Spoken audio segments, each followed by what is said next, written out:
the nonsense in between. Oh, look! Here comes our fearless producer! Gwynn and Chris starts right now on 97.3 The Fan. What's up, San Diego? Welcome into Fan Fest 2026 here at Petco Park. Gwynn and Chris, only minus the half of Chris, who will join at 3 o'clock. It's just myself and Scraby, and it's a beautiful July 31st, January 31st. I was going to say July, man. It does feel like July out here. That's why I'm thinking that. It's about 80 degrees right now. Most of the country experiencing some type of terrible cold. And here we are in San Diego experiencing, San Diego weather. Exactly. And I'm telling you, the only time I realize that there's other weather outside is when I look on football or, right. Watch a football game or something like that. This is great. 100%. I mean, we are very blessed to get this type of weather year-round. Big day here so far. A lot of folks here celebrating and get a chance to see some of their favorite Padres. We've had autographs. We've had Q&As. Out in Gallagher Square. I believe there's another one that just recently finished with Don and Mud. Oh, that's a popular one. Who I got to see today. My brothers for the next, 9 months, basically. Yes. Scraven, how's your day going? You just kind of arrived, didn't you? I did. It's been great. This weather is perfect for Fan Fest, and it gets me ready for baseball. It's so nice to see everybody out here, and I was talking to people walking in, and they're telling me how much fun they've had, how many players they've met.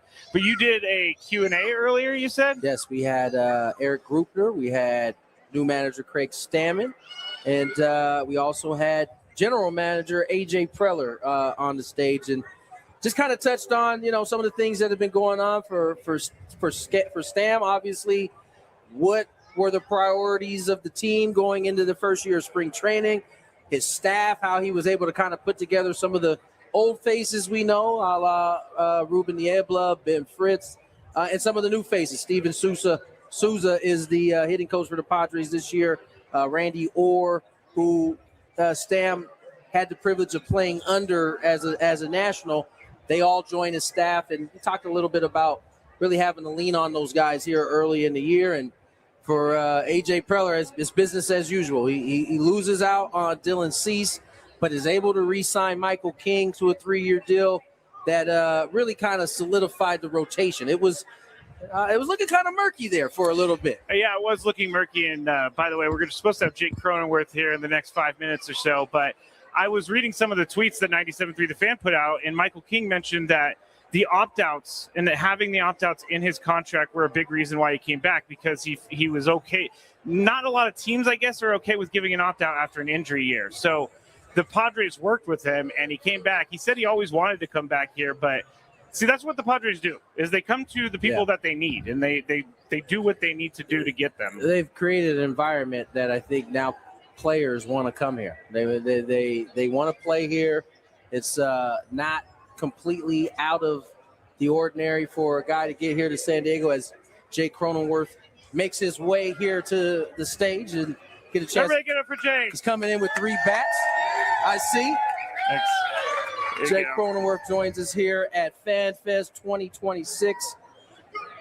So let Jake get his headset on. Jake, how are you, my man? Doing great. Yourself? I'm doing well, man. Fan Fest in full effect. Oh, yeah. What time's your day start today? Around noon. Okay. Oh, you yeah. got a little late start today. Yeah, That's what being a vet now allows for. You get to come in at noon. How's the off season, man? You itching to get back on the field again? Yeah. It's been really, really good. Working with the new coaching staff and everybody has been awesome, and made some really, really good progress on all sides of the ball. I'm just ready to get going. Now, typically, you make your way back to the Midwest, spend some time there. Now, I think you spent a little more time out this year. Yeah, a couple weeks, and no, it was great. I got to spend some time out here when we first hired the new staff, and get around them and get familiar, and kind of get things rolling early on in the offseason, which is awesome. Before we get into the baseball stuff, I mean, you've had to experience probably one of the craziest winters in terms of weather. Out your way. Is it nice to come out and thaw out a little bit? Yeah, this is perfect. It couldn't be any nicer right now. But I don't expect anything less coming out here. So that's true. That's true. Okay, so you mentioned the new staff. This isn't the first time you've gone through the experience of a new staff. What's different? What's the same? How is the transition kind of gone? Yeah, I think the biggest thing is the familiarity with Craig in the clubhouse. You know, obviously there's a few of us who played with him for quite a bit of time, and there's guys that have been around in the last few years as well in the role he was in and being around the clubhouse and on the road with us a few trips during the season. But, you know, it's been really, really good. I think you can ask any guy. There's nobody that anybody wants to play for more than him. Yeah. Live from Padres Fan Fest 2026, we're talking to Jake Cronenworth, and I'm curious about your off-season routine. When you get done with the season, how do you analyze your previous year, and how do you go about knowing what to tackle in the off-season to get better? Yeah, you know, obviously every year, you know, is going to end differently, and you know, you hope it's at the end of November, but only one team can do that. So, you know, it ended so abruptly this year that, you know, it takes a while to get over it. We're all super passionate about, you know, this team and this city, and when it doesn't go your way, it hurts a lot. But you sit at home and reflect and try to get away for a little bit. But shoot, most of the time you just get bored and you get back in the gym and you start working out. I'm sure Tony can attest to that. Do you watch baseball at all, or did you watch the World Series? I do not watch any baseball after we're done playing. Okay, so. I figured. Yeah. It's a full reset. You know, you've been in the league long enough now to have played with guys, watched them retire, watched them move into maybe a front office role, and I'm sure you see kind of the change as that happens. For you, you've had an experience of having a brand new manager that you have no experience with. You've had a manager that you've been able to kind of build with. Now you get a guy that, although he hasn't been your manager, he's been around. Is there a difference in those different phases or the different types of managers that you've had a chance to play for? Yeah, I mean, everyone's unique in their own right. They all have good things. They all have flaws, just as we do as players. But, you know, I enjoy playing for each manager because it is a unique experience. Yeah. I wish it wasn't like that and we had the same manager for the last 6 years, but, you know, the reality of the business is we didn't. Yeah. Talking to Jake Cronenworth here on 97.3 The Fan. And this year, have you had any discussions about where you're going to be playing, mostly second base? Have you had any of those discussions with the team to kind of get your mind right for the season? I'm sure we'll have some more conversations here in the next few weeks once we get to Arizona. But I've prepared in that realm, in the defensive side, you know, pretty much the same through my career. You know, I know that, you know, I'll be playing some second, potentially some first base, maybe some shortstop. You know, wherever they need me that day, as you guys know, I'll be ready. Typical Jake Cronenworth answer there. Jake Best Cronenworth. ability is availability. Jake Cronenworth joins us here. And Jake, you guys have reached the postseason in back-to-back seasons 4 of the last 6 years. Each of those have ended in different ways. It takes a lot out of you in those games. You mentioned how abruptly the season ended last year because it just didn't feel like it was going to end on that day. I don't know about you, how you guys felt about it, but it didn't feel like that. Is there a difference in how those stings last? I mean, you get all the way to the NLCS in 22, you come up short. You have the Dodgers on the ropes in 20, was it 23, 24. Kind of lose that one, and then it ends so abruptly. The feeling's the same. Is the sting the same in all of those? Good question. Yes and no. I think, you know, the 22 one was different because, you know, I think as a group, it was a very new group, Right. First year Bob, and we exceeded everything, all expectations that we had as a group. And it was a great year, and it just didn't work out for us. Yeah. You know, I felt like we played great in that series, and, you know, they just ended up playing a little bit better and got the big hit when they needed it. The last 2 years have definitely stung a little bit more. Yeah. I think this group has been together for a longer period of time, and to have it end so abruptly as we're talking about, it definitely hurts a lot more. Let you get out on this one. What are you looking forward to most as you head into 2026? Yeah. A little older, a little wiser, I hope. No, but I've, you know, come to find who I am as a player, and there's always something you can learn and get better at every single offseason. And I felt like this year I've probably done the best I ever have in my career. And I know I've probably said that last year and the year before, but I think that's the goal as a player. You want to be saying that as spring training's approaching, Right. And to confidently say that, I take tremendous pride in what I do, and I play my butt off, and I think that's what I'm really excited for. I think that's what everybody knows you for too, my man. You play your butt off. You show up every day. I think folks here can count on you when you're in the lineup, man. I appreciate that. Good to see you. Appreciate you coming I have a couple bats here. Oh, look at this. Not that one. Oh yeah, get that way away. So, there's it is again. Wow. All right, I have 2 bats here for 2 hopefully young lucky fans that are aspiring baseball players who are currently playing. I don't know if I can choose it because I'll feel bad if I leave somebody out. So I'll let Tony take one of them. Nice. And then I think I see a young little girl over here. Oh, very nice. There she is. That's awesome. That's awesome. So thank you. I just want to say we appreciate you guys so much coming out and supporting us, and it means the world that you guys show up every night and cheer us on. So go Padres. Give it up for Jake Cronenworth, ladies and gentlemen. That was awesome. I was like, when he came over, he was kind of giving me the bat. I was like, is it mine? No, what? No, you don't get one, man. You don't get one. I appreciate you guys. No problem, man. Thank you for coming Awesome. on. Jake Cronenworth, everybody. Let's get our first break here on Gwynn and Chris. Jake Peavy is the next guest. Do you have a time for Jake yet? It should be around 2:20, right around there. As soon as we come back from break, hopefully we have the Padre legend, Jake Peavy. More Gwynn and Chris on the other side.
6:15 on the clock. Tony Gwynn Jr., Matthew Scraby, Chris Ello, idle for now. He'll be here in the next 40 minutes. I can just imagine Chris running up here sweating because he's coming from the Aztecs women's game that he's calling right now. Who is currently up right now, 42-38. Okay, close game. Continuing their undefeated conference season so far. Fortunately, the men lost this morning. You know, I didn't get to watch it, obviously, because I was here. Yeah. But I was following it on my phone, and I kept seeing like an 8-point lead get shrunk to like 6. Yeah. Then it was 4, and then I stopped looking, and then I would pick my phone back up, and they had lost by 5 or 6, whatever it was. Yeah, it just feels a little bit worse because we've been talking all week about how they seem to be doing this. Yeah. And then but a loss could bring them right back to where they started. Yeah. So not good. It sounds like they didn't quite get the same type of offensive game from Miles Bird that they had got the previous game. You already were down 2 players in Harrington and Guap. So, unfortunately, the Aztec men go down. We are waiting for Padre legend Jake Peavy, who will be our next guest. Just got a chance to catch up with Jake Cronenworth.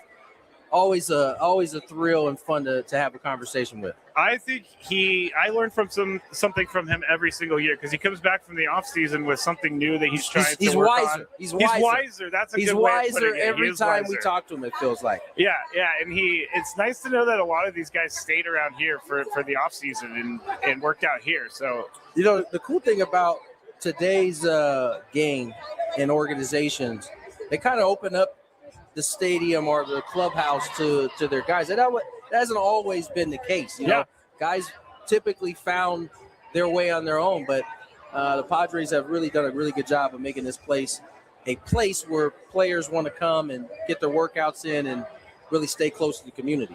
I did a bunch of number crunching earlier today, Tony. I see this in the rundown. Yes, there is a lot of numbers in there. Lots and lots of numbers. And really, when you're looking at replacing what they lost, they're not really replacing all that much. They're going to replace roughly 30. They need to replace roughly 32 home runs this year. You think Jackson Merrill, with his 115 games last year, is going to bring that number up? They don't really need that. They've lost 61 doubles, so they're in a good place offensively. They just need a DH and they need a first baseman. Is that all they have to replace is homers? No. They have doubles as well. I looked at, and no singles. I didn't look at the singles, but mainly what I took away from this is Luis Arraez is going to be a big loss in the double department because he had 30 last year. Jackson Merrill had 25 in 115 games last year. You think he's going to get, 35, 40 doubles maybe? You're picking up 15 right there. I would love to believe that baseball works that way where, you play more games, your numbers go up, but it doesn't always work that way. That is how it works, I thought. In MLB The Show, it certainly can work like that. Well, that's my experience with professional baseball. It's MLB The Show. That makes total sense. What else we got going on? We got a big fight tonight. Yes. I believe Shakur Stevenson and Timo Lopez fighting each other tonight. So lots good thing of good you things. Said it because I was going to struggle. I knew you didn't know who was fighting. I've seen all of the different push notifications about it, but we also got some big news in the NBA that. Yeah, Paul George suspended for 25 games, according to the anti-drug kind of law they have in the NBA. Okay. So they don't call it PEDs like they do in baseball, but that's kind of what they're getting at here with this 25-game suspension. Now, 25 games, you might think to yourself, man, that's kind of light in baseball. That's what I was thinking. Yeah, but you got to remember they only play 82 games. So 25 comparatively comparative to 162. It's a lot. Same type of suspension. Yeah. We also have the Farmers Insurance Open going on in town. The boy drove Justin by. Rose. He is just tearing up this golf course. When I came to walk in, he had an 8-stroke lead kind of shrink to a 5-stroke lead. He's back to an 8-stroke lead. Okay, there you go. Through 14, Justin Rose is 21 under. 21 under, and that's with almost 2 rounds on the South course. It's amazing. I'm sure they're enjoying the course with the weather being the way it is right now. Again, why would they ever leave San Diego, the PGA Tour? For those who may not know, the PGA Tour has, at least there has been conversation of the Farmers not being on the circuit of tournaments. I'm not even allowing that to enter my mind because it would be so stupid to remove a tournament from San Diego, especially a tournament when you put it on TV and it's beautiful, and everybody around the country's like, hey, look at that. You know what's San interesting Diego. about the Farmers? It's called the Farmers now, right? It hasn't always been called the Farmers, correct? Has it always been the Farmers? No, it's been the Buick. It's been several other So when things. it was the Buick, that was when it first came to my attention. I had no idea. I had no idea that there was even a tournament in California or in San Diego, right? So I remember when I first started my pro career, I was living down in PB, and just noticed there was always traffic headed that way around this time of year. And then once you figured out the Buick, at the time it was the Buick, how many people here in San Diego enjoy going to that tournament. It would be a shame indeed if they weren't able to do it. All right, Jake Peavy, about to join us. Oh, there he is, right there. Padre Very legend. nice. Very How you doing, nice. Jake? Good to see you, babe. Hey, how's it going? We're gonna put you in this right here. You can sit if you want, or you can stand. Hello, Jake. How are you, my friend? I'm amazing, guys. I'm a little jacked up on this coffee. I had a little break after a signing session. I've been pounding coffee in the clubhouse, talking shop with the boys. It's an exciting time. Just left the skipper. Okay. And let's start there. I think we got the right man, Tony. I'm super excited about what Craig Stammen brings to the table. I think you heard the organization say this. Look, it hasn't been broken around here. We just haven't had the right mesh blend. Craig's a great human being. We've heard that from anybody who talks about him. We're looking out of that position to, you don't do as much coaching in that position as you think. You're just keeping the unit together. Yeah. And you're a lot of people's boss, but it's good to see Yes, you you are. boys, and it's great to see you fans. Yes. Give it up for Jake Peavy. Jake, I want to talk a little bit about yourself a little bit. I know you don't necessarily like doing that, but we're going to do it here for a second. You were special assistant there, Grouper. You had, unlike, everybody doesn't have the option to have different organizations that will welcome them back. You kind of opened that door for yourself, but you chose this place. Why did you choose this place to be the place that you wanted to represent? Well, because this place raised me, Tony. Your father and Trevor Hoffman and the greats that were around was who we looked up to get to touch those boys and to be molded and shaped by them. Phil Nevins in that group. Ryan Klusko took care of me in a huge way. Ken Caminiti's, Andy Ashby's of the world. The first 8.5 years, that's, when you're cutting your teeth and who your foundation is. And then look, to go on, I played in 4 great cities, 4 years in Chicago. We couldn't beat the damn Tigers, but then went to Boston with an incredible group of outlaws. And found a way to beat them at that point. We did. And look, I stood up in the LCS and said, I owe these boys one. And Mike Napoli did the same thing when we got to St. Louis. Yeah. And when he was with that Texas team. But anyway, went to Boston and then San Francisco. And to have Buster Posey, a former catcher, running that organization, Chris Young, a stablemate, running the Texas team. We saw what he did with Bochy. And then Breslow, a former Padre, teammate of ours here and now in Boston, to have relationships with those guys and an opportunity, humbling, but this is where it's at. And to have the experiences of winning a world title and knowing what that was like, what it meant to the people, the community, the people who had passed on, and watching us go put jerseys on graves in Boston, nuts stuff. I want to be a part of that happening here, and that's the energy and spirit I'm showing up with. We're going to make it happen. Talking to Jake Peavy here on 97.3 The Fan, and I want to know give it up for Jake. I want to know a little bit about your approach when you come back and you visit the players in the clubhouse. Are you someone who likes to give advice to everyone, or are you someone that waits for a player to come to you to give advice? I'm certainly waiting for any of these players to come to me. The game has changed, but it's still the same. They've I'll be right to you, buddy. Sorry. Going to sign some autographs here in just a second. Hold the autographs until we get done. I have the hardest time doing 2 things at once. Me too. But no, look, I just love on the boys. It's a pleasure. It's an honor to walk in a clubhouse. And you sometimes, as a player, take that for granted. Yeah. And now just to be back around and accept it, it's fun. We certainly get in the weeds and talk about how you hold your cutter when guys bring that to me. What I do is get to sit in on some of these coaches' meetings. I get to hear a lot of the chatter from the front office and what we believe. And then I got to infiltrate and love on the guys and slowly help push them in that direction that we think is going to make them better. So that's a lot of what I do. Forming a relationship with them, too, helps as well. That's really where I'm at with most of them. I know Xander very well from our time in Boston together. But other than that, I'm just forming relationships really with Manny and Toddy and some of the people really influence. Obviously, Joe and that pitching staff I've been a little bit closer with. Signing Michael King back, what a sign. Yeah. It tells you what we have built right here. And for this guy to stay out in the West Coast, being an East Coast boy, he believes that we can pull it off here. So getting to know those guys, but our position player group really has to take another step forward, as well as the pitching staff, if we're going to make this thing happen. And look, they're poised and ready. You talked about how the game has changed but remains the same. In what ways do you see this game having changed from a pitching standpoint? And what ways do you see it still being the same?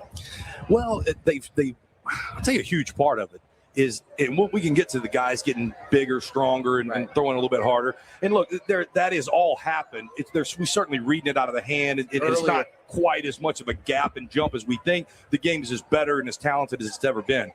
That box, Tony, putting that screen up there and having those boys have to throw that ball in the box for it to be a strike. It's a different ball game. It's a huge difference in what it has to be. And that's why stuff plays so much, because if you're going to throw it in that box, you better have some stuff, or you're going to get hit hard at this level. Just for out there listening, we were throwing it outside, 2 inches outside that box, and really harping on an umpire until he started giving it to me. And then it was going to be hell on the opposition. That's no longer. So you've got to have guys with this kind of stuff. You're really seeing, the max effort type deal. But I think we're also, I know in this organization, starting to put an emphasis on getting our starters some length. And how do you do that? And the last thing I'll say about the pitching philosophy today is you read a lot of the scouting report, and they don't let you do anything but go to that scouting right? If I was going to pitch 6 or 7 innings, I had to get you out some other way. One time with the heater, if the slider was the way to get you out. Away from the scouting report. Now, those first 2 at-bats, they're scouting report because it's hard to walk in there, and they're like, why'd you do that? Right. Yeah, no, it's definitely a different deal. Jake, we've held you long enough, man. We just wanted to come in. I told you I was jacked up on coffee. You are. I like it. It's good. Ladies and gentlemen, Jake Peavy joining us. Jake, we appreciate you guys so much. Jake. Whoop, my bad.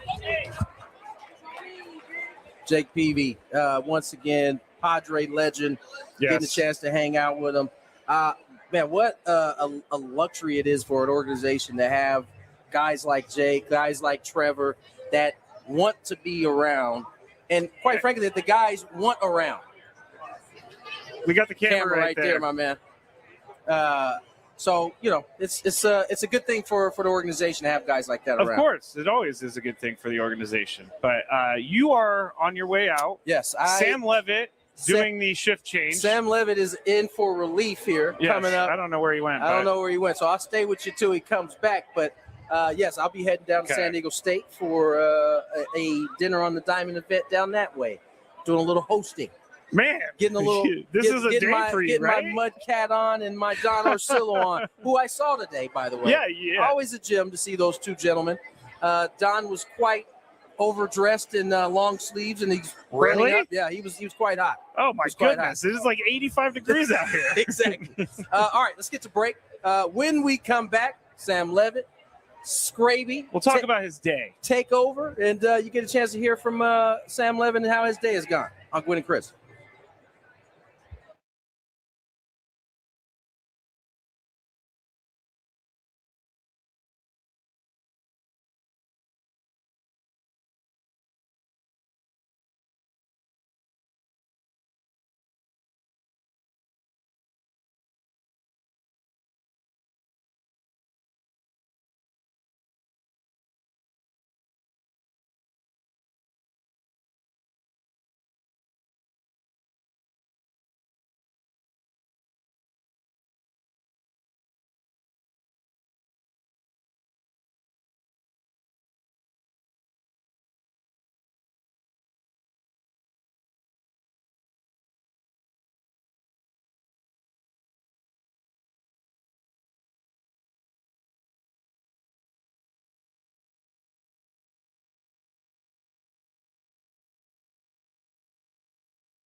He's off now. We got Sammy Lev. He is off now, or he is here now, and he is signing autographs. Even I got asked for an autograph, so that was kind of cool. Matt Scraby here with you, 97.3 The Fan.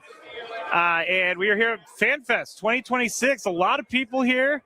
We got my fellow Matt over there. I won't say your middle name because okay.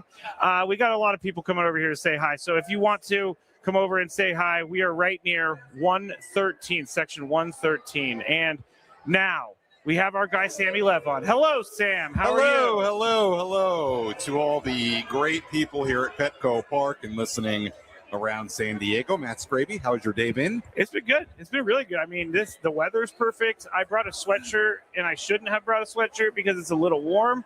But this has been great. You've been here the whole day, right? I have been. I've been here since 9 a.m.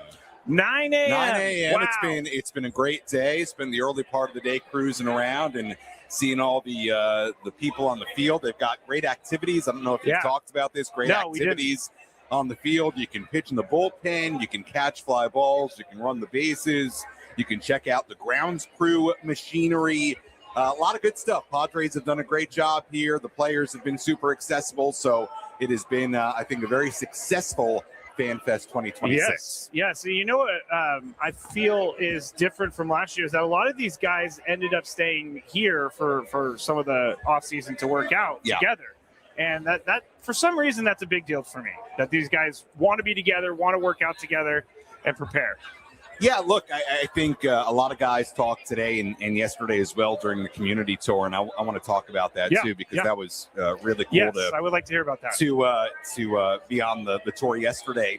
But I think, you hear guys talk about Camp 44 and what Joe Musgrove has put on the last few years. He did it last year, even though he was going to be out with the Tommy John surgery.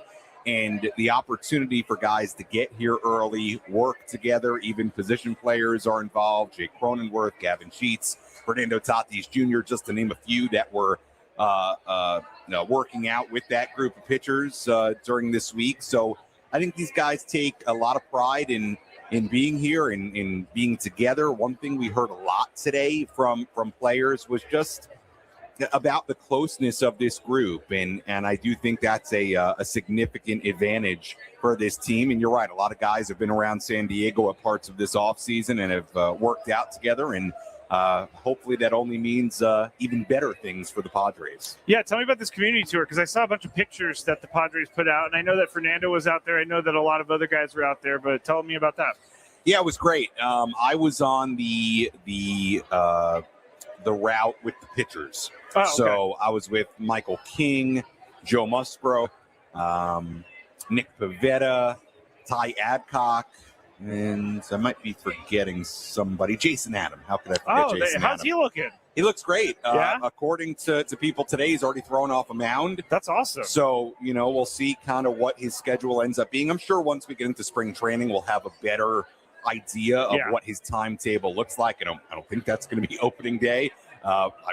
I'm speaking a little out of turn because who knows? Go by opening day. I mean, who knows? But he looks healthy to me. I haven't seen him throw, but he's walking around well. So obviously he's going to be a big part of this bullpen when he comes back. But the stop to the community tour. Yeah, the community tour. It was awesome.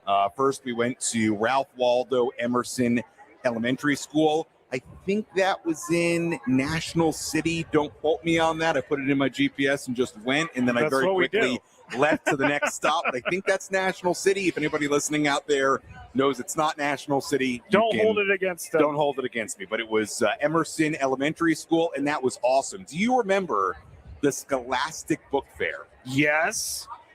With the magazine? Has not changed a bit. Really? Has not changed a bit. So how is that possible? So the Padres helped the kids pick books at the book fair. Okay. And it was awesome. So they literally were walking around with the kids, taking books, saying, oh, how about this one? How about this one? Do you remember Captain Underpants? Yes. Okay. Still a huge book series. What? Yes. Yes. And a favorite amongst the kids. So this is shocking to me. That was pretty cool. Like Mason Miller was talking to me about that Captain Underpants. And I was like, yeah, I haven't thought about Captain Underpants in 25 years. Seriously. But that was really, really cool seeing them with the kids. And I saw one kid. I mean, he got really emotional meeting Joe Musgrove. I mean, was crying. I understand it. Yeah, I mean, it really was something. So you see how much it means to the kids, the Padres, the players yesterday did a great job with it. They really, really did. Patient with the kids and talking to them and smiles. And that was a lot of fun. The Scholastic Book Fair at Emerson Elementary. And then after that, we went to Merrill Gardens, which is a senior living facility. Okay. And that was very awesome. important as well. Yes, it was awesome. That was in Bankers Hill. It was just a great experience. You had fans that have been rooting for the Padres for 50, 60 years, with signs saying I was watching at Lane Field. I mean, Wow. It really was something. And I know for Joe Musgrove in particular, getting to talk to San Diegans that have been around for that really meant a lot to him as Seriously. a San Diego kid himself. And seeing all the guys interact with all those fans, it was kind of cool because we spent the first part of the day with elementary school kids, and then we spent the second part of the day with seniors. So it was, an interesting juxtaposition and kind of cool. Yeah, to kind of both sides of life. I mean, it was kind of. I'm glad that they. Cool. Yeah, I'm glad that they included the senior. No, it was awesome. Because I never even thought about it. It was about beautiful. Yeah. It really was beautiful. They had the place all decorated in Padres stuff, and you could just see how excited they were to have the guys there and talk to them. I mean, that was the thing. This was not a quick stop. They really sat down. You had Michael King, Joe Musgrove, Nick Pavetta, Jason Adam, Ty Adcock, really sitting. Mason Miller. I don't think I mentioned Mason aside from Captain Underpants. He was there as well. Really sitting down with these seniors and talking to them about baseball and life, and they had all kinds of questions for them. And I think a lot of the seniors were just amazed at the size of these guys. I'm amazed by the size of these guys. Like, oh my goodness, these guys are big. So yeah, Mason Miller's like what, 6'5", 6'6"? Yeah, he's a tall guy. Yeah. He's a tall guy. It was really, really cool. Both stops, and I was lucky to see it and kind of tag along with the Padres for that part of the. You didn't get to be tour. in the cool bus that the players were in. I was not. I took my own car. Okay. Well, yes, I guess that's probably more comfortable. I followed the bus to the next stop, but I'm not Scraby. I might be a little cool. I'm not that cool. You're not cool enough to be in the players bus yet. No. Let's talk about Joe for a second, because when I was prepping for the show, I was looking at how many innings they need to replace, how many strikeouts they need to replace. And Joe's going to cover a lot of that with Dylan Cease departing. But I've also, Craig Stammen said in early January, there's not going to be an innings limit with them. They're going to go by start, how he feels.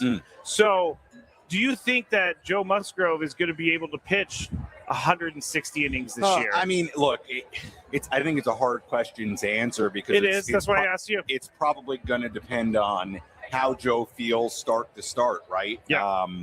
Look, knowing Joe, I'm sure he is going to want to pitch as many innings as humanly possible, as he physically can. Now, I think another interesting part of this is assuming the Padres are in the postseason, you want Joe to be available for the postseason. So it'll be interesting to see how they handle it. I feel like when guys come back from an elbow surgery, typically there is some caution. I'm sure they will use some caution with Joe, but it's been a while since this surgery. He had a full season to rehab, and now a full off season to rehab, and he seems like he's in a really good physical and mental headspace. So I expect big things from Joe Musgrove. I don't know what that innings number is going to look like, and I do think you have to consider the postseason and how you make sure he's available when you need him most, and talk about a guy that has shined in the postseason before. Certainly Joe Musgrove fits that bill. So it'll be interesting. They're going to have to watch it a little bit, but knowing Joe, I'm sure he is going to want to throw as much as possible. This was a guy who, remember, was aiming to come back in the postseason last year. Yes, and just sort of. I think he said NLCS if they made it there. Who knows if they make it there? Maybe we see him, and so he's somebody who works his tail off. So we'll see. I think it's a hard question to answer right now, but I think especially early in the year, you're going to see them use some caution with Joe start to start. Any rumors out there this morning about any guys that they're going to bring in? DH, first baseman, maybe a fifth starter? Well, no, I wouldn't say rumors. I would say on the baseball side today, the two things that I thought were interesting. Number one, at least right now, and again, I say that with the caveat of right now because I'm just not convinced the Padres are done adding. Yeah, right? no, We've seen AJ Preller make moves well into spring training. Yes. It would make a lot of sense that there are more names brought in. Who those names are, I don't know. But at the current moment, it definitely seems like this is going to be Gavin Sheets' job to lose at first base. Okay. On a pretty everyday basis. Okay. Now, again, I say that with the caveat of they can make a move and bring in somebody to compete with him or take that first base job. And I'm not saying that Gavin's not going to get at-bats. I think he's going to get a lot of at-bats, but we're talking about mostly everyday first baseman, Gavin Sheets. And that appears to be, at least with their personnel right now, that appears to be sort of the plan, is to have Gavin play there and have him get regular at-bats as a first baseman. And Jake Cronenworth is very much preparing to play second base. So it looks like Jake's going to be at second, Gavin Sheets at first base. For now, we'll see how that transpires. AJ Preller talked about, potentially bringing in guys to compete with him or complement him. And obviously Gavin can also DH and play some outfield as well. So that was interesting. And on the Luis Camposano front, I mean, the way Craig Stammen talked today, I mean, it really seems like the plan is for Luis to be on this roster as one of their catchers, use him behind the plate. We talked about it, on your Thursday show earlier this week. I think it's one of the really interesting parts of Craig Stammen coming in is seeing kind of how the attitude shifts to Luis Camposano, but it certainly seems like he is in their plans in a pretty significant way for 2026. So to me, on the baseball front, those were the two things today: Gavin Sheets, that's interesting, and Luis Camposano. We have some audio from AJ Preller earlier today talking about Gavin Sheets. So let's hear from the Padres GM on what he is thinking about Mr. Sheets. Yeah, I mean, Gavin was he was big for us last year. He's going to get a crack to to get at bats. I think it's going to be, again, it's competition. But in terms of like Gavin taking at bats, he's had a great off season. I think for him, we've kind of talked to him about, hey, here's where you're at. You put yourself kind of back on the map and real part of what we've done. But there's steps to be had to see can you make some more improvements. But he'll get that opportunity here, spring training into the season, to take on some of those at bats. And we'll probably look to add somebody that complements Gavin, competes with Gavin. But just again, like I think. I said to Kevin AC yesterday or something that, we'll have somebody playing first base for us on opening day. So those won't be going into the camera well, and you'll be dodging them or whoever's in there. So we'll be okay, I think. All right, that was AJ Preller talking about Gavin Sheets. I believe he's done, but either way, I think that's a good indication of where they're going, because we just talked about it yesterday on the show. Who are they going to put at first base? Is it going to be someone like Ty France for a couple $1 million, or is it going to be Gavin Sheets? Yeah. I think Gavin Sheets can handle it, and it's better than him playing left field, and you get his bat in there. Yeah, look, again, I think it's going to be interesting to see how it plays out during spring training, and not just from a Gavin Sheets standpoint, but seeing who else they bring in. Yeah. I don't know that I'm fully convinced at this moment that Gavin Sheets is like 100% going to be your everyday first baseman, just because you don't know who else they may bring in. And to me, that's a big question mark when you have AJ Preller at the helm and we see what they've done the last couple of years as far as signing guys during spring training. But at least, again, with the current 26, 40-man roster, it appears that Gavin's going to be given that opportunity. And look, he deserves that opportunity. He does. Because of the way he played last year. And I think the interesting thing with Gavin Sheets, just from an offensive standpoint, is what is the ceiling for Gavin? He's somebody who showed up at spring training last year, made significant changes in his swing, in his approach, saw immediate dividends during spring training, then starts the season, carries it into the season, ends up being a significant part of this team, ends up being a guy later on, once they make the trades, that is somebody you can bring off the bench and really have some power and obviously start as well. So I think for Gavin, what is his ceiling? Can he get even better? Can he elevate his game? Can he be a 25, dare I say 30-ish home run guy? He has the power to do it. He's a lefty, Petco Porch. Look, if the bottom line with Sheets is this: if he can play decent enough defense at first base and hit you 20-something home runs, that's more than a serviceable first baseman in this lineup. So I don't know that Gavin Sheets needs to be a whole lot more than what he was last year. If he plays to around that level, I really think you can get by with this lineup with Gavin Sheets kind of as your everyday first baseman. I do. I agree with you. Last year he had 19 home runs, 71 RBIs. He had a on-base percentage 317, 429 slug, but they're projecting him this year to have 16 home runs.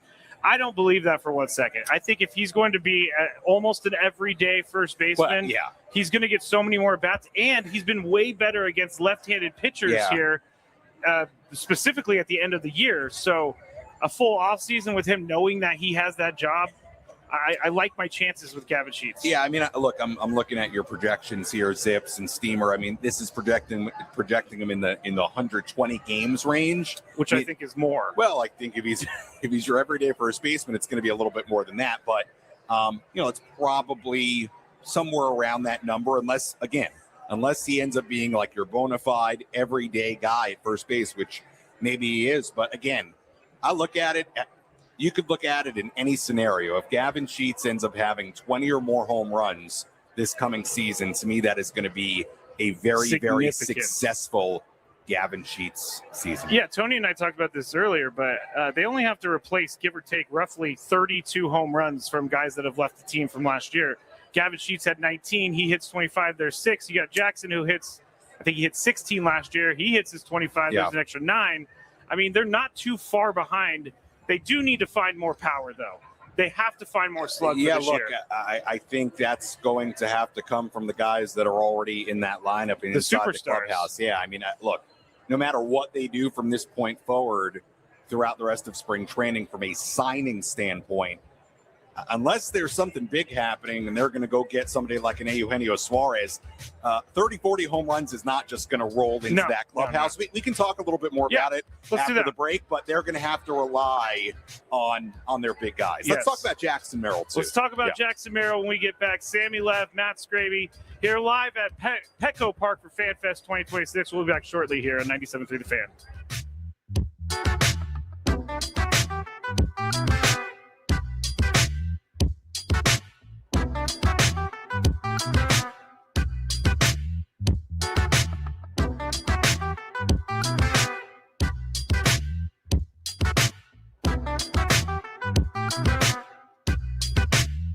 All right, it's time for the Beaver Nuggets.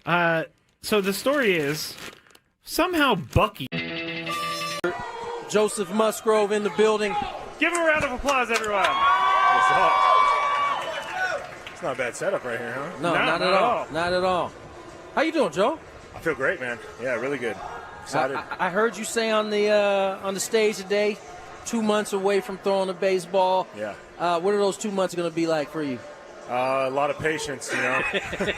I've been working really hard, man. Been really diligent with the rehab. The strengthening stuff has all been, right on par. I've kind of hit every checkpoint with ease, and that was something that was told to me early on. Is like, really give it the time that you need on the front end. You don't throw for 6 months regardless. So, don't try to go out and be a hero and get yourself throwing in 4 months. Just do all the rehab, hit all the checkpoints, and then maybe make up some time on the back end. Once I'm consistently throwing. So. Strength feels really good. It's just, getting the shoulder moving again and back in like certain ranges before I start playing catch. For those who may not know, I don't think it was ever going to be in question whether Joe was going to attack his rehab the way he has already started to attack it. This is one of the most hard-working people I've ever been around. But this is new territory for you. Yeah. I mean, you are a guy who I consider well-educated on anything he's about to walk through. Yeah.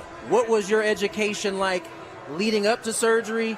I know you must have talked to a billion people. You don't leave stones unturned. Yeah. What was that like, getting yourself prepared for this surgery? Yeah, I got a notebook full of pages of conversations, phone calls, doctor visits. I vetted 3-4 different doctor options. Called everybody I knew that had Tommy John. Called guys that had it twice, and what the difference was the second time around compared to the first. So. This is your first, correct? My first one, yeah. So I feel like I've done, every bit of the homework that I could. I feel like I was as prepared and as, educated on, the process as possible. And now it's just, putting the lessons that I've learned from other people and their experiences, along with the feel and the trust that I have for myself. We're talking to Joe Musgrove here on 97.3 The Fan. And Joe, last year you called into our show. And yeah, there we go. You played a prank on me, and it was a really good prank because my heart stopped a beat for a second, and it still does. But I appreciate you doing that. This is the first time we've actually been able to talk about it. A little locker room talk. It's all good, baby. I told him, I told these folks that his eyes almost popped out of his head when Joe got on that phone. Well, yeah, when I'm told I can't come into the clubhouse, it's a little concerning, considering, I'm not that crazy of a guy, but no, anyway. You're good by us down there. You're welcome good. whenever. All right. I just wanted to ask you about the mental side of things, because it's got to be hard knowing you're coming into the year you're not going to pitch. Right. But you still have to keep working. How do you stay in that zone? I think, first off, it's a little bit of a relief. It's a chance to kind of step back from, the constant mentality and approach of like being on edge and getting ready and prepared, and just the stresses that, any ball player deals with on the day-to-day of like mechanics feeling out of whack, or as spring gets closer, maybe you haven't hit the checkpoints that you want to hit, or things aren't, as consistent as you like it to be. So not having to deal with those stresses has been super nice. I've been able to focus on life a little bit, got engaged, got a new home, made some moves. So it's been really good. And I think, once I had the surgery, I knew what was ahead of me and, how long the road was. And, it took a little while to get to a good headspace, but I feel like I'm in a great spot now. And, I was saying earlier out on the stage, I'm not claiming to be Superman, but I really believe in my ability to heal and, my ability to push my body and get it ready. So I'm preparing and shooting for a return in the postseason at some point. And if, we're a month away from that and I realize it's a long shot, I'm completely fine with, sitting out and, preparing for 26. But I keep myself busy, man. I've really tried to be an extension of the coaching staff and, provide, assistance and help and, experience and, things that help these younger guys and, some of our guys that are transitioning to a starting role, help their careers grow. So, keep myself busy and keeping tasks, to have, at my fingertips, things to work on has been a good relief for me. Joseph Musgrove in the building. Give him a round of applause, everyone. What's up? It's not a bad setup right here, huh? No, not at all. Not at all. How you doing, Joe? I feel great, man. Yeah, really good. Excited. I heard you say on the stage today, 2 months away from throwing a baseball. Yeah. What are those 2 months going to be like for you? A lot of patience, I've been working really hard, man. Been really diligent with the rehab. The strengthening stuff has all been, right on par. I've kind of hit every checkpoint with ease. And that was something that was told to me early on is like, really give it the time that you need on the front end. You don't throw for 6 months regardless. So, don't try to go out and be a hero and get yourself throwing in 4 months. Just, do all the rehab, hit all the checkpoints, and then, maybe make up some time on the back end, once I'm consistent. Chris is en route from his basketball game, so we'll see if he can get here on time. The traffic wasn't too bad when I came in here, so I know you showed up a lot earlier. Braden texted us earlier. I had the wrong headset on. Hold on. I'm going to switch. It panicked me real quick. It sent me back to Dylan Cease from last year when my headset didn't work. But all right, now. Anyway, Braden texted me this morning and was like, hey, you should get here early because they just closed the tailgate lot behind me. Really? And I'm like, what? Where am I going to park? I'm not going to lie, I had prime parking. Oh, yeah, you showed up at 9. All right, we're giving away the Xander Bogaerts signed baseball. Xander Bogaerts so you have to be here in order to win. Our first winner, Tommy. Is there a last Tommy name? Creamer. Tommy Creamer? With a K, yes. Tommy, are you here? All right, you have to be here, so we're going to need some more. Tommy Creamer. No, that's not. Okay. By the way, we're going to hear from Jackson Merrill in just a second once we give out this baseball.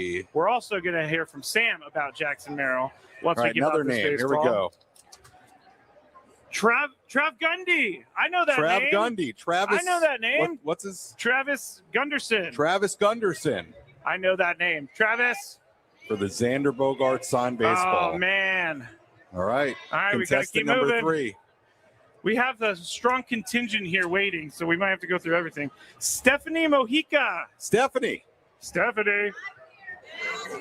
Oh, my gosh. 0 for 3. We're going to be 0 for 95, People missing I swear.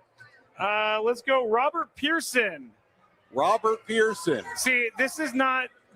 What's We're going not on? finding a winner because this has been open all day, and so we might be calling people from the morning. Marvin, we got a Marvin here. Marvin. We've got a Marvin here. Oh my this goodness. is going well. This is going swimmingly, Sam. Grab my lemonade. Jewel. Oh my gosh. Okay, this is getting crazy. We should have separated the entrance. I believe Hazel. Hazel. Can I get a Hazel? All right. Man, this would be Matt Scraby's way of giving out a baseball. Robert Garcia. There. Thank you, Robert. Congratulations, All right, Robert. finally, we got a winner. All Thank you right. to everybody Is who that stuck the last around. one? That's the last one. Okay. So that was the Xander Bogaerts Sorry to everybody baseball. that didn't get one. You got to stay around. You got to stay around if you want to win. Oh, there's another one? No. I mean, Oh. like, if you sign up for a baseball, you have to be here when we announce them for you to win. Got it. So, Got it. anyway, all right. Let me go back to my Kyle Ovenshire.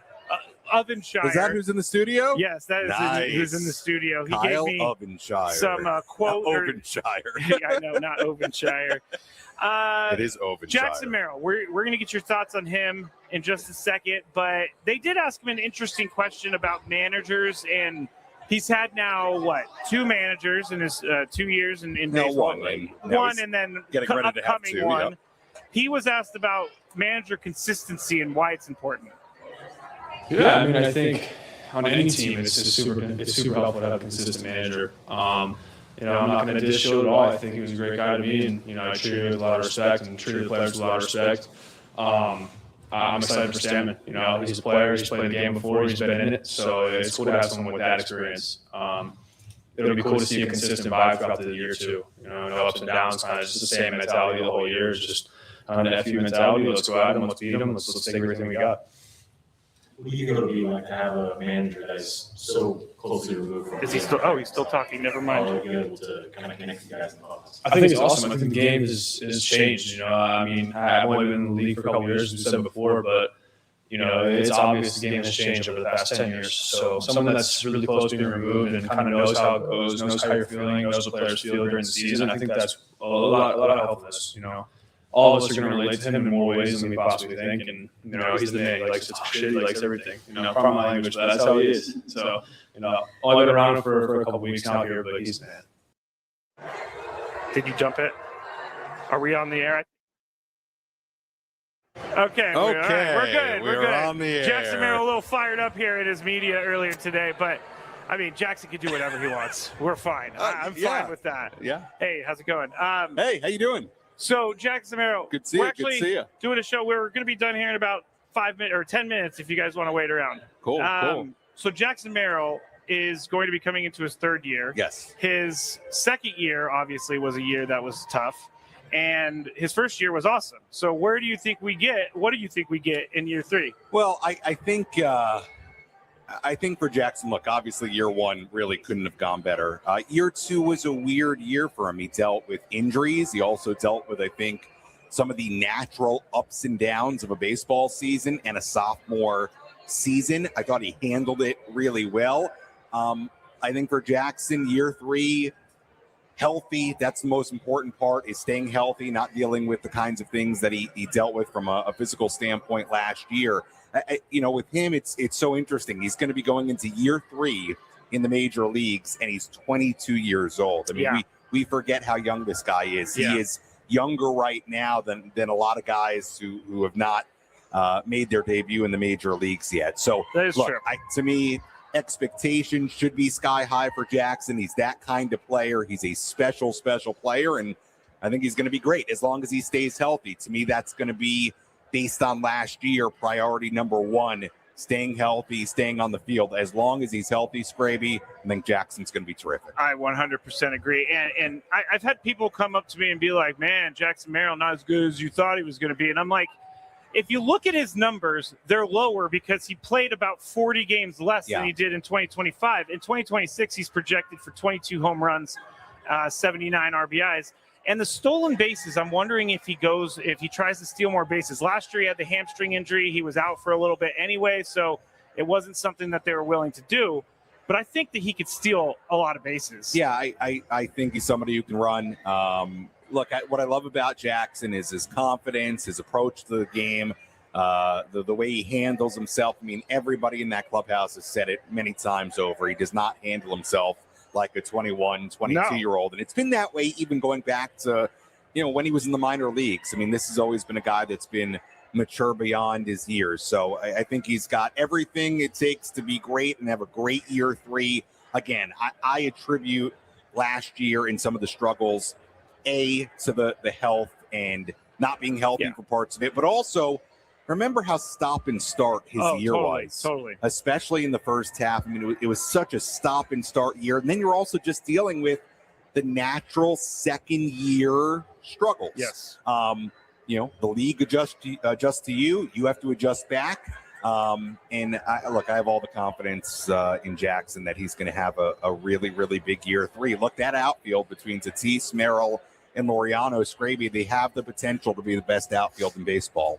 They do. Tatis is that special. Merrill is that special. And Laureano, if he has a year like he did in 2025, he's gonna be a big time contributor. So they have that kind of potential together. There's, to me, other than depth potential issues, from a starting standpoint, there are no questions to me about that outfield at all. No, not at all. All right. Jackson Merrill was also asked. I wanted to ask Jake Cronenworth this, but I left it on the cutting room floor about what the Dodgers did in the offseason, because I'm sure he's been asked that a billion times. So I left it on the cutting room floor. But Jackson Merrill was asked about it and why, and he was asked why he doesn't focus on the Dodgers. The Dodgers had one of their typical off-seasons, adding every all-star they possibly think of. When you see that, does that almost make you want to double down and be like, okay, it's going to be more fun to do now? No, I don't really think anything about that. I don't think that should be the focus. I think the focus should be winning baseball games against every team. I don't think focusing on the Dodgers is going to help us win at all. I think you can focus on a certain team. When you get to play that team, you're going to tense up. You're not going to be the same team. You got to go into that series like we're playing anybody else. That's how it is. Everybody has a good baseball team nowadays. Nobody's bad. Pitching is good everywhere. So, they might have added a couple bats and stuff, but we got to go and we got to play hard. That's the only way we're going to beat them. The Dodgers have another one of their typical off seasons, adding every all-star they can possibly. I mean, that's the exact mindset I want him to have, and that's the exact mindset I thought he would have. Just in the 2 years that he's been here, we've learned that he is someone who doesn't make excuses, who faces things head on, and he's right. They can't worry about the other teams. They just got to worry about themselves. They got to worry about them the 13 times they play them. There you go. Okay. Other than that, and look, that question got asked a handful of times today down there to the players.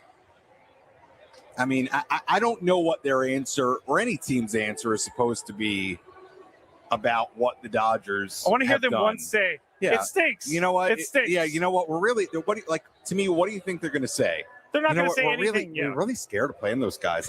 We don't know how we're going to compete with them.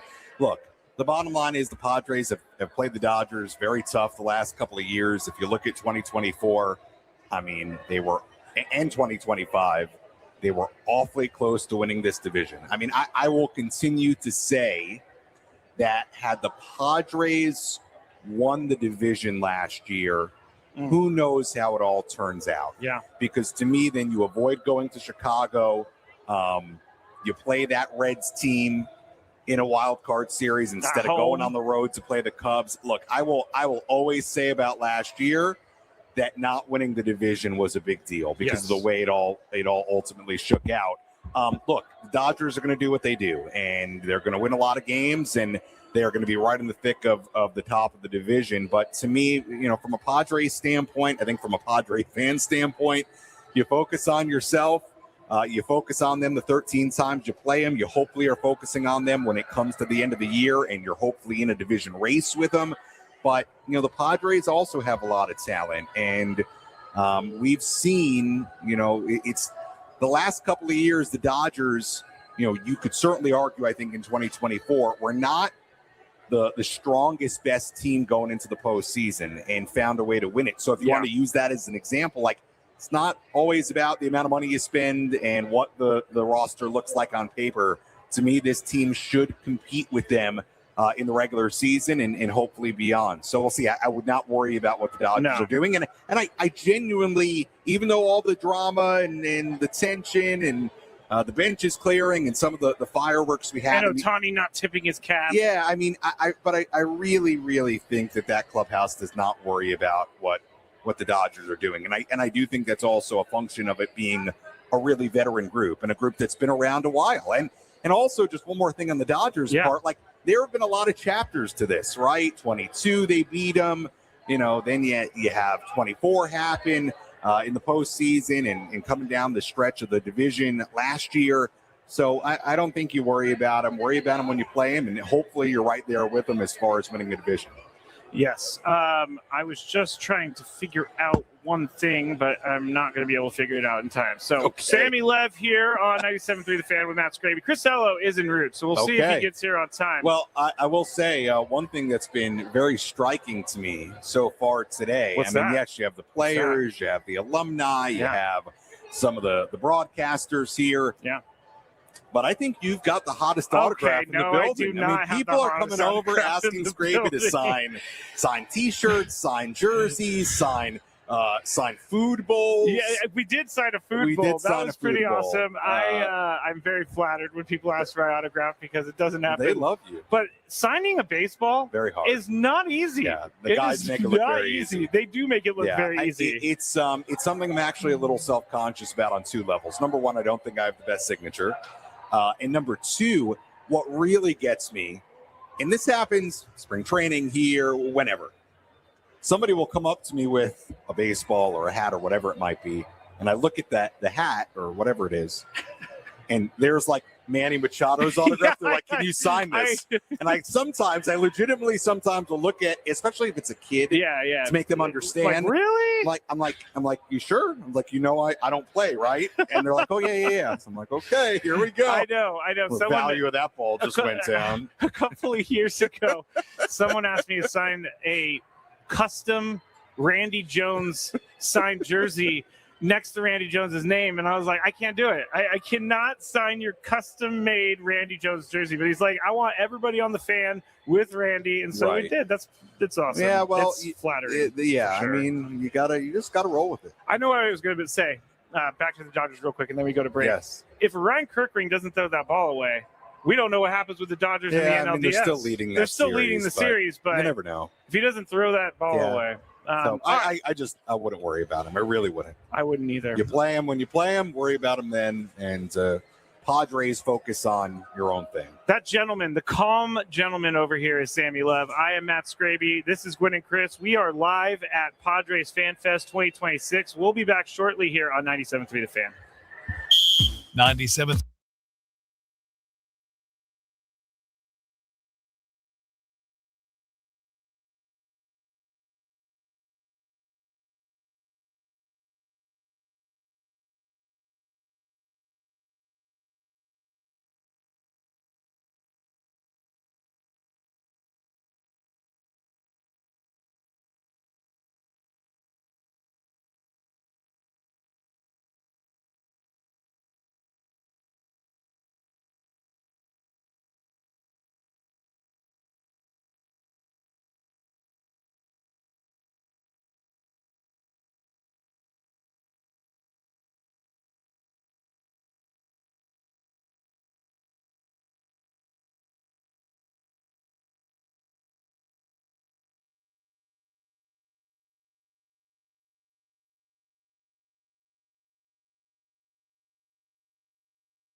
segments to go here on Gwynn and Chris live from Petco Park, Padres Fan Fest 2026. There's still a ton of people here trying to get some. I see a bunch of people running the bases. I see some people throwing the ball in the outfield, and we still got a lot of people walking around. So we also have the Chris portion of the show of Gwynn and Chris. Hello, Chris. Thanks. I've been down on the field all day. You have? Oh, sure. Signing autographs and running the bases. So you've been finally fly ball, signing autographs. Right, and running the bases. I thought I'd finally come up and spend a little time with you, Scraby. You didn't get your hammies running the bases? I stretch, man. Oh, you stretch. I'm a good stretcher. Okay. Yeah. No, this looks so fun. I mean, what a nice thing that baseball teams are able to do for their fans. Yeah. And, Padre fans are, I think right there, we take a back seat, or people think we should take a back seat as fan base here.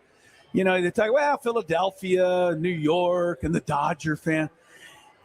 This is the best atmosphere in baseball, Agreed. Right? That's what people say, Petco Park. So I've been to many I don't know why. stadiums. Yeah, I don't know why. And you think Padre fans, people think, well, we're kind of laid back.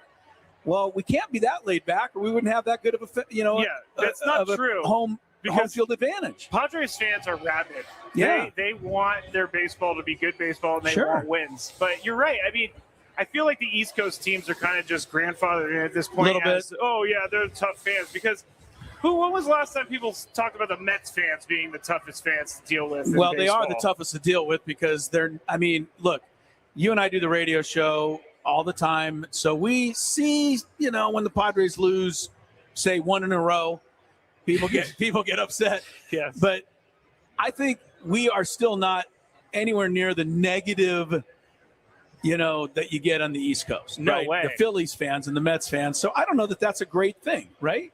I don't want the negativity.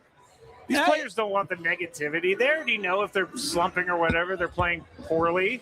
I mean, how about, I think of guys like Trey Turner when he went to Philadelphia and he slumped the first couple of months. Yeah. And they were booing the guy in his own stadium. And finally people came out and said, hey, let's try something different. Let's cheer the guy and see if we can't get him out of his slump. And then finally the fans, it did. But, that kind of stuff, it's hard enough to be a major league player and have your own fans booing you. I agree. So, anyway, these fans are some of the best, and, I don't think we get credit enough. So it's fun to have a day like this. Real quick, Aztecs women's, that's where you were at. You're calling their game. What happened? They won today. Again, they struggled. They didn't struggle. The other team played a solid game for 2.5 quarters. But then they, just put on the gas, pulled away 13 in a row. So good for them. I was listening to the end of the men's game on the way into the women's game. And, the thing that I look at in that game, and I watched a lot of it, I thought we outplayed Utah State for most of this game, but the last 4 minutes of the first half and the last 4 minutes of the second half, whether it was the altitude or you don't have Guath, you don't have Harrington. Reese Waters was sitting out because he hurt his ankle. Yep. And B.J. Davis fouled out. I think Compton either fouled out or had 4. My point being, we didn't have our depth. And I thought it showed in the last 4 minutes of each half, and Utah State was able to put on a couple of runs and, I kind of think steal the game. I thought that was when the guys were going to win. But we're going to get back to the Padres in just a second. But the one thing Tony and I talked about earlier was they're already on that razor-thin line of making the tournament, and any loss at this point is going to hurt. Utah State's a good team. It doesn't hurt a lot. I mean, going to Utah State, I think even the committee understands that's a tough assignment. So this was one they could afford to lose, but you're right. They can't. Hiccups are not going to be welcome down the stretch. And, I was upset at the officials, which I often am when I watch the Aztecs men play on the road. And, to me, one of the most important things in that entire game today was when Reese Waters went up for that jump shot right in front of the bench, and he landed on the foot of the Utah State player. Okay, that's a foul. Is it? Yes, you can't come underneath a guy when he lands. I didn't see the play. Well, I don't know if he purposely did it, but his foot was there, and Reese Waters landed on his foot. Now, to me, what is the thought behind that rule? Like you have to protect the shooter. The shooter has to be able to go up, and the shooter has to be able to come back down. Fair enough. Okay, so if you don't foul him, but then your foot's out and he lands on it, that is a foul, and they didn't call it. That should have been 3 free throws at a key part of the game. They were up 7, and then not only that, he got hurt. Yeah. So he's out for the next 6-7 minutes, and that's when Utah State came back. So, I'm always upset at stuff like that, but the other reason they lost the game was they got killed on the offensive glass. Too many opportunities for Utah State. So unfortunate. We'll break that more down on Monday. But yeah, here at Padres Fan Fest, Petco Park 2026, I've been seeing, Chris, there's like an auction area here. There's a place where you can go buy different things. People are buying bases. Yeah, and what is that? And the bases have the dates that they were used on the base. So someone just it's came kind by. of a neat It's really thing cool to have, and right? You know why they're giving it away is because they're smaller now. These are the bases. Oh, that they were don't need before these anymore because they made the bases bigger, so they don't need these anymore. They don't need these anymore. So someone was saying that it was like listed at like $150, and they got it for less than $50. So they're bringing home but a they're base. still getting $50 for something that they would otherwise just be throwing in a closet it's a somewhere. game-used base. I know, but I'm just saying, whoever owns the bases, those things have been sitting doing nothing for 2 years. What you're saying? Now they're getting $50 for them, but that is fair. I think that's a fair price. It's a real to get to take a major league used base. You can't find that anywhere The else. only other way you can get one is if you're Ricky Henderson and you steal it. And you go and you pick it up out of the ground and hold it up. I stole it from someone, and I was like holding it above my head. It'll be the only time I get to steal a base. A la Ricky, but no, that's a fun little They got token. Bobbleheads for 25 cents from the past. So Really? if you want to go get your bobbleheads, Chris, hit up the shop. I'll get them for you because I know you're the bobblehead king. I've got you a love lot those. of them. I do. I take a lot of them home. I own. I'm a 2 bobblehead family. Which bobbleheads? I have, of course, the great Tony Gwynn senior bobblehead, which I display proudly. And I felt the Jackson Merrill one from last year deserved a place of distinction as well.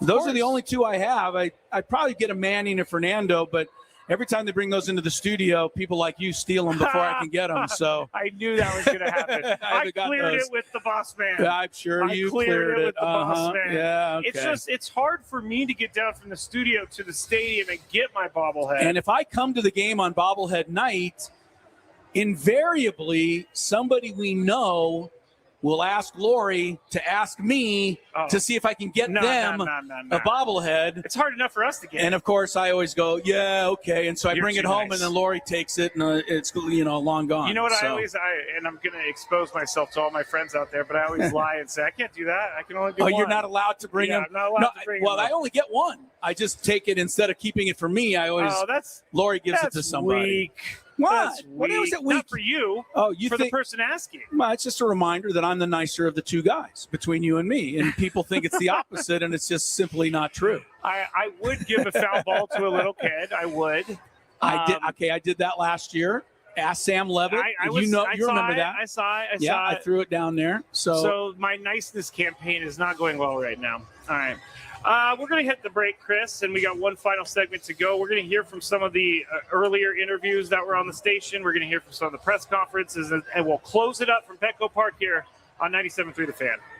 Renovate, restore, reimagine at the San Diego Home Improvement Expo, happening January 31st through February 1st at the Del Mar Fairgrounds. Admission is free. Enjoy exclusive show deals and pricing where you can save hundreds, even thousands. Over 100 exhibitors offering top quality products and advice. There will be design experts, licensed contractors, and members of the remodeling industry on site to answer all your questions. No matter where you are in your journey, you will find it all at the San Diego Home Improvement Expo. Why drive all over to get information and costs? Talk to the professionals who do this all year long. Save your time and money, improving, refreshing, or remodeling your home and outdoor surroundings. From the latest appliances to garden lighting, barbecues to security systems, baths to sunrooms, and more. You can find it all at the San Diego Home Improvement Expo. Admission is free. Save hundreds, save thousands. 2 days only, January 31st through February 1st at the Del Mar Fairgrounds. Have you been injured in a car or motorcycle accident? Padilla Law Group is the trusted San Diego injury law firm. Padilla Law Group is a father-son firm with more than 65 years of experience educating and advising clients of their rights and winning personal injury cases. PadillaLawGroup.com. I'm Bob Burke, founder and chairman of Burke America Parts Group, a family of brands that includes RepairClinic.com an appliance and HVAC parts solution company that's grown into an international brand. Before AmericanEagle.com, we partially launched a new technology platform developed by another firm. American Eagle helped take our technology to a whole new level with digital marketing, software development, and business insights into our key markets, appliances, HVAC, and outdoor power equipment, and did so both on time and on budget. AmericanEagle.com has the resources,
Final segment here on Gwynn and Chris, everybody from Padres Fan Fest at Petco Park 2026. I finally got some water.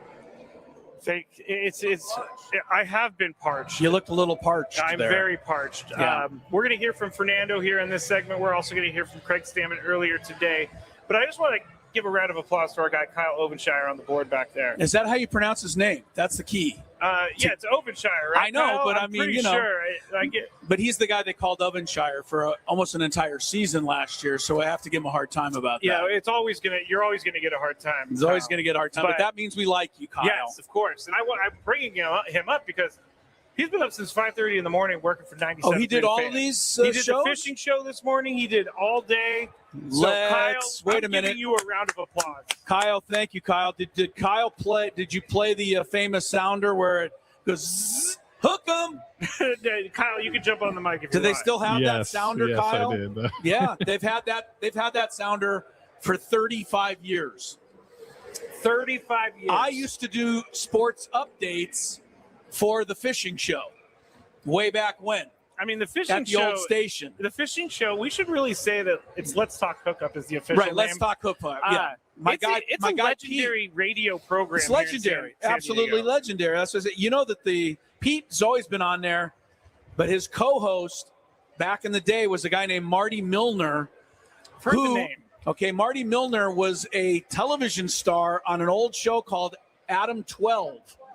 And you wouldn't know it, but you're not old enough.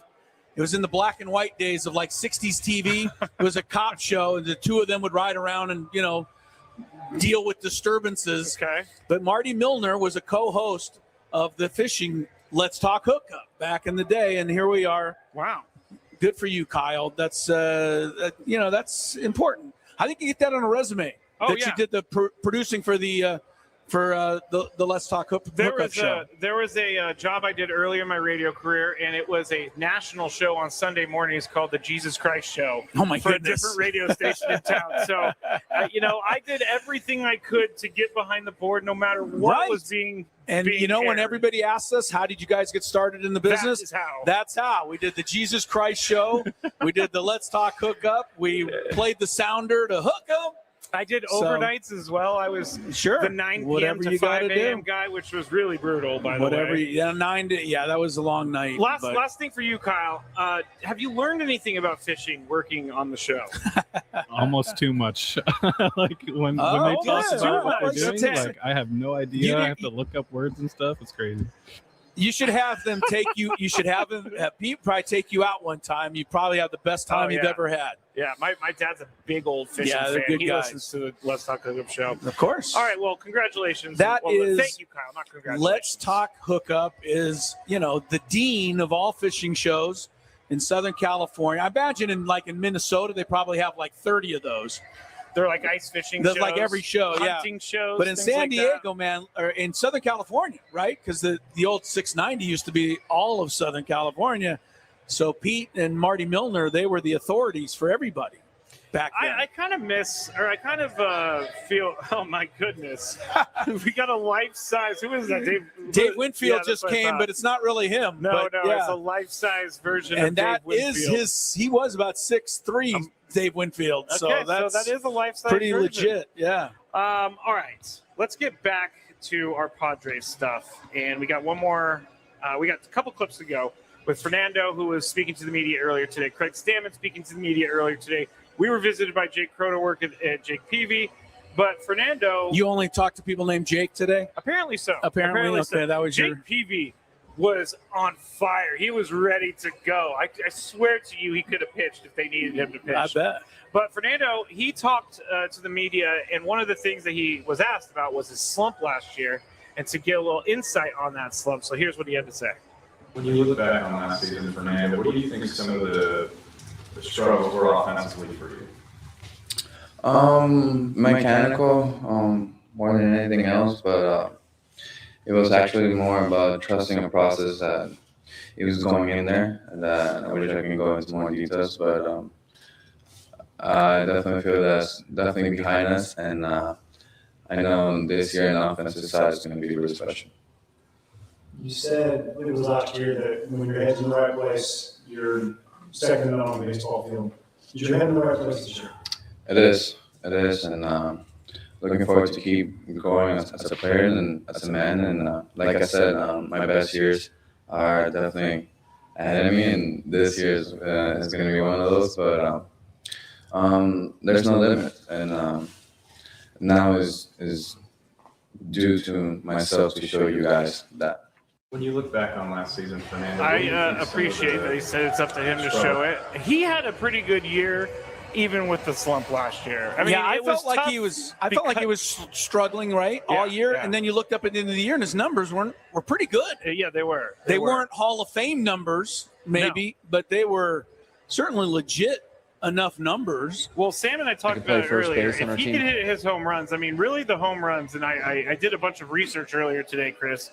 Padres have lost, give or take, one or two. 32 home runs from last season. Okay, so they got to find those this year. Which they're going to get. Jackson had 16 last year in 115 games. You think he's going to have more? A couple more. Gavin Sheets, we heard earlier today that he's likely going to be an everyday first baseman. Okay. So he's going to get a bunch of at-bats. I bet you Song hits 35. That was the other thing. In the article that I read, they were really banking on Song making a huge impact, but I can't go that far just yet. Well, nobody can because and it's not fair, but we're comparing to what Hassan Kim struggled with. Yeah, let me go see what he did his rookie year. But, it's not fair. Song's a different player than Hassan Kim. He's a different guy. He is. Just because he played in the same league doesn't mean he'll put up the exact same statistics, so – Kim, his rookie year, played 117 games, hit 202, 8 home runs. We all remember he struggled. Of course he did. He couldn't hit a fastball. He couldn't catch up to it. Yeah. Once he did, then he was, legit the next year or two. But maybe Song will be, better prepared. So he's going to hit more than 8, I bet you Song does. I would think so because he's not like a power hitter per se, but he did hit 25. Now tell me what runs. you heard. But when Gavin Sheets, this is an announcement here that we know it's not like an announcement, but they're giving us a little. Kyle, is that in one of the clips? I know you gave me a couple Craig Stammen, but I haven't heard the entire thing.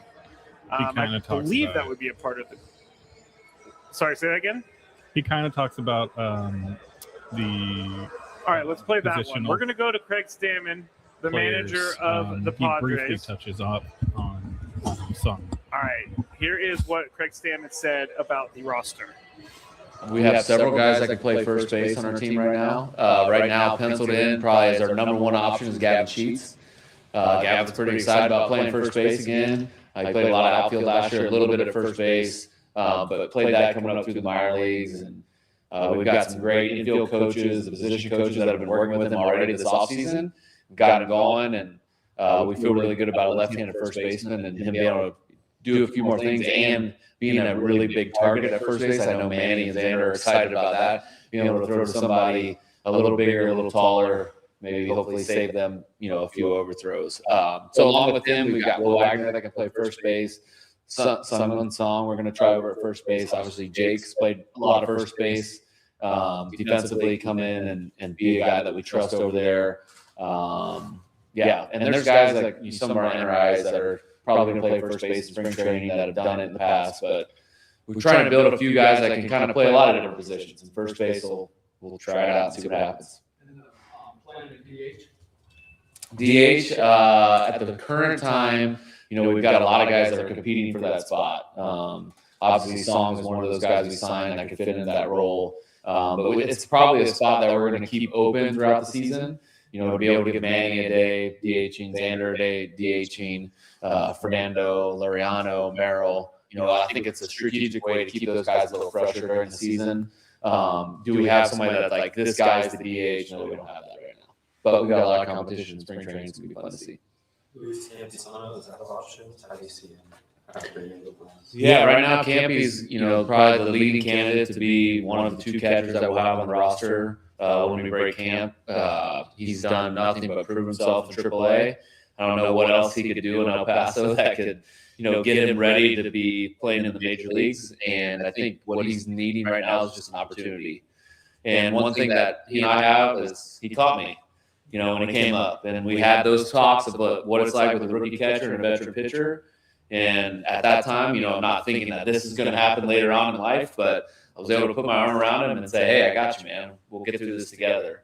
And so we're doing the same thing right now. And I'm kind of excited about him having the opportunity to have a really good chance of making the team and being a part of our ball club and being someone that's going to, give us a super big advantage at the catching position and at the plate, too.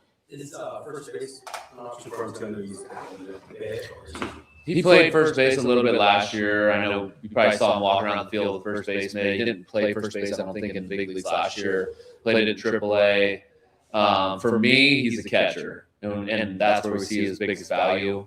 Is that something we try down the road? Maybe. But at the moment, he's going to catch a lot. You'll see him a lot in spring training catching. And then we also value his bat, too. Talking about the DH, like Campy could get some DH bats also. That was Padres manager Craig Stammen earlier today with the media, and there was a ton in that clip. There was a lot. There was. So Luis Campusano going to be the second catcher on the roster this year. I knew that was the hope, but he's not the second catcher if he goes 0 for 24 the first. You know what I mean? Yeah, but he's Craig still going to Stammen have to said do it. some things. He said it. Well, what else can he do in AAA? Nothing. But he hasn't done anything at the big league level yet. No, so they're going to have to get something from him, and I'm confident they will. Right? I had him in the All-Star game last year. I just had him in the wrong level. Yes, you did for the All-Star game. You did predict that. The other thing that's interesting, you talk about Sheets first base. Agree, think it's a good, solid move, and Sheets proved he can hit lefties. So you get a bigger power threat playing a corner infield spot. You get a bigger target that Craig Stammen talked about, and people don't think about. Arise, whatever, is not big, not tall. So it's a smaller target for Bogarts and Manny from all the way across the diamond. So that is important. Yeah, that is important. But the other part, though, I wonder if a first baseman can be signed in free agency. That I still think that could change. I think that's the way it is today. Yes.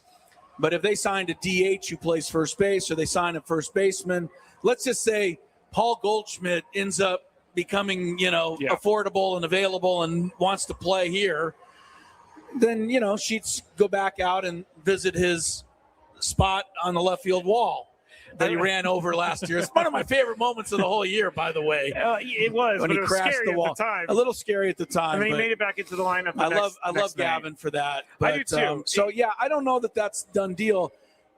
Craig Stammen, to me, smart, but he's announcing his lineup and roster based on exactly what he has right this minute. Yeah. So obviously, as you said, things can change. To highlight your point about him hitting left-handed pitching, Gavin Sheets, last year or pre-2025 career OPS versus lefties, 557. 2025 OPS versus lefties at 669, which was a career high. Yeah. So that's doable as long as you go 850 against righties. Then you're in the 700s. Then you're in the 700 club, and that's where you want your first baseman, at least to be there. So yeah, I like it. I mean, Campusano, my fingers are crossed. I think everybody, should be rooting for this guy because why? He's on our team. He's our catcher. So why are you going to root against him? I know a lot of people. The age-old tale, right? People say, "Well, I told you can't do it." Well, what do you Were you even hoping for that? Right? Yeah. What are you hoping he can't do it? I mean, if he's on the team and he comes up with the bases loaded, do you want him to strike out? I mean, I think some people do. There's a just to be right. I don't want to use the word, but it's kind of that perverse way that we all think. Unfortunately, that negative thing. But negative thoughts. Yeah. So I told you a couple weeks ago, I think the roster is not this because the Dodgers signed Tucker and Diaz, and the Padres basically have added Song. Yes. People say, well, it's been a terrible offseason, and ESPN or somebody gives them a D- and say that. But the Padres already have a good team to begin with. So, people forgot about that, I think, a lot this offseason. And, right now you got an all-star third base, you got an all-star shortstop, you got an all-star at second base, you got an all-star in center fielder, and you got an all-star right fielder. Yes. That's 5 all-stars, right? Yeah. Out of your everyday 9. And how many pitchers? Pavetta's an all-star? Yeah. Did he ever make it last year? I think they left him off. No, he wasn't an all-star right, last year. But he should have been. King's definitely an all-star. Musgrove's an all-star. Uh-huh. And then you go with, Mason Miller, Jason Adam. These are all-stars, right? So it's not like this team has nothing. They have a lot just as they are right now. So another pitcher that could maybe crack the rotation at some point, Chris, we have David Morgan's parents came by to say hi. They're massive fans of the show. They listen all the time. I love them. So they came over and they introduced themselves, and they were like, we are massive fans of the show. David Morgan's our son. And really, we do fully believe that David Morgan at some point this year could start some games. I would personally love that. I would too. I picked him up last year, and my crazy. You still have him? Oh, yes. I would not give him up because he's a $1 player. That is invaluable. Yeah. And I In your love, league. yes. And when David Morgan would come in last year and do the job, which he did almost every time. Mm-hmm. I thought, this is, tremendous. So he became a starting pitcher. This guy can get people out. I love watching David pitch, and he's fearless, right? They brought him in there in some really tough spots, and he did the job. And you know what? He took his lumps a couple times. He did. But then he would come back and show that he could handle it. That's important, too. Like, I would almost rather have a guy coming into this season who took some lumps and learned how to handle it rather than somebody just never was in trouble. Because you're always going to eventually you have to face adversity at some point. Have some adversity, and I think David Morgan learned a lot about that last year too. So that's another, it's a really good point. I mean, he could start, and just think you could start him, and you really wouldn't even hardly miss him because you already have a bullpen. Your full bullpen is guys. so deep to begin with. Mudcat taught me this on TV. You always look at the number of innings pitched for a pitcher, and then you look at their strikeouts. If they have the same or more strikeouts than innings pitched, they're a pretty good pitcher.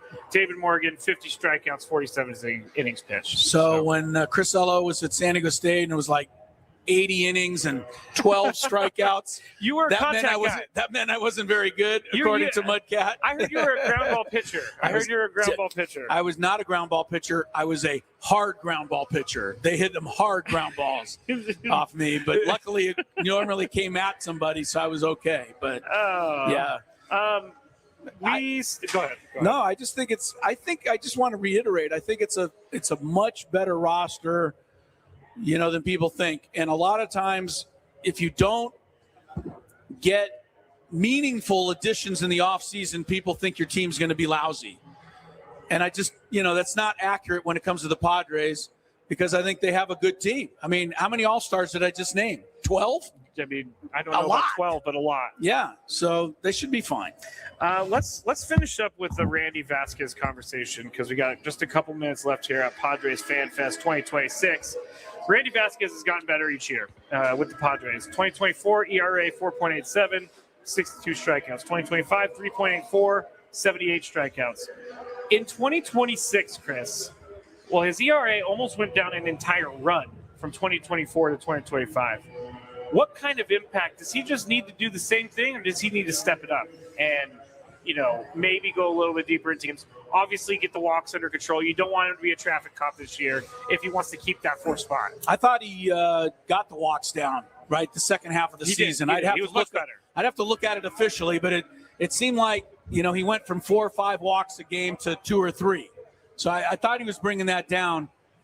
And I just thought, this is my own opinion, I never thought Mike Schilt trusted him last year, and I think it affected the way he pitched a little bit. I don't disagree. It's not a blame thing. It's just that he would get into the 5th inning, and somebody would get a hit, and they'd have the bullpen up, and he'd be out of the game. And that just happened time and time again. And I know Tony correctly said, hey, he hasn't earned the right. But at some point, you got to give him the chance to earn the right. You have to let him walk before they... I think so. Or crawl before they walk. So anyway, I think Vasquez, you give him a little leeway. And then, look, if he hangs himself, okay, you pull it back in. But you tried it. You gave him some leeway. I think you've got to give him a chance to go 6 innings. Because when he's throwing strikes, he's hard to hit. Because that ball is, not straight. It's moving all over the place. So here's his first half versus second half. All right. 19 starts in the first half for Randy Vasquez, or 19 games, 46 walks. 9 games, so obviously a lot less. Right. Only 6 walks. 9 games, only 6 walks. So that he really brought it down. 46. So he really brought that down. His strikeout to walk ratio, first half, 1 strikeout for every 1 walk. Then it went 4.67 strikeouts for every walk. So he did something. The adjustment worked. But if you look at the games that he pitched, it was still 4 1/3, 4 1/3, 4 2/3. Yeah. I mean, they just wouldn't let the guy get into the 5th or 6th inning, and I thought that affected him. So I think it was against the Dodgers where he was pitching well and Ohtani was coming up, and then they were like, get out of there, and everything unraveled from there. So I'm looking to see at the end of the year. At the end of the year, he had some in his last 5 starts. He at least started 6 innings 3 times. But you're right. Throughout the most of the year, it's 4 1/3. It's 4 2/3. It's if he gets past 5 innings, it's because he's like throwing no hit ball or something like that. Oh, do you hear that music, Chris? I heard it a while ago, but I was going to let you talk I didn't even forever. hear it until now. I didn't hear it until now. All right, that's it for us here at Padres Fan Fest. Thank you, Chris, for rushing over here to be here. Thank you to our guy Kyle back on the board. And thank you to Adam Klug. Thank you to Sammy Lev, Tony Wood Jr., everybody. We'll be back Monday. And the two Jakes. And the two Jakes. That would be a good name for a movie. It was used for a movie already. Oh, okay. We could do a podcast called The Two Jakes. MVP contender Drake May and Sam Darnold will make their first Super Bowl appearances in Super Bowl 60 in Santa Clara. 97.3 The Fan will have all of the festivities beginning at 10 a.m. on Super Bowl Sunday. The NFL plays here.